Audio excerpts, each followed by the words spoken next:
అతనికి కూడా పింఛన్ వస్తుంది. నా పక్కండోళ్ళందరినీ మీరు చూస్తే ఎమ్మెల్యేలు, ఎంపీలు, మంత్రులు ఆ పక్క కూర్చున్నారు.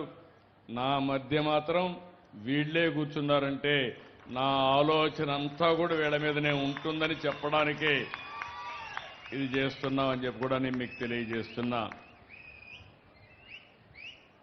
ఈరోజు పేదల సేవలో పింఛన్ల పంపిణీ చామవరం నాకెప్పుడూ గుర్తుంటుంది. నాకు మొదలు తారీఖు వస్తానే గుర్తొచ్చేది పేదలకి ఏం చేయాలి, ఎట్లా మిమ్మల్ని పైకి తేవాలని ఆలోచిస్తాను.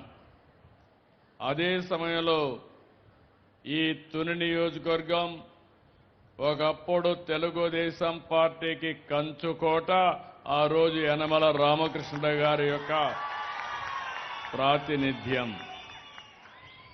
రాష్ట్ర రాజకీయాల్లో అన్ని విధాల మన నాయకుడు ఎన్టీ రామారావు గారు పార్టీ పెట్టినప్పటి నుంచి తిరిగి ఆయన యాక్టివ్ పాలిటిక్స్లో ఉన్నంత వరకు గెలుస్తూనే వచ్చాడు. కానీ ఎప్పుడైతే ఆయన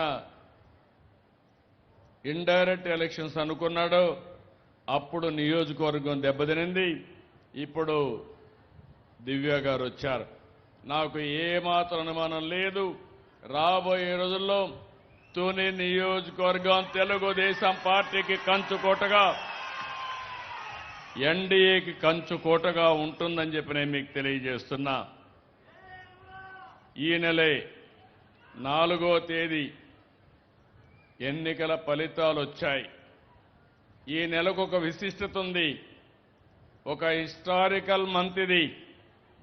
ఆ రోజు మీరందరూ చూశారు, ఒక విధ్వంస పాలన, నవ్వాలంటే నవ్వడానికి కూడా వీలు లేని పరిస్థితి, ఎవ్వరు కూడా ఫ్రీగా తిరగలేని పరిస్థితి. ఇప్పుడు మీరు ఇక్కడికి వచ్చారు, చాలా ఫ్రీగా ఉన్నారు. ఆ రోజు మనుషుల్ని మొబిలైజ్ చేసి చుట్టుపక్కల ఫెన్సింగ్ వేసి ఎవరు పోకుండా పట్టుకొచ్చి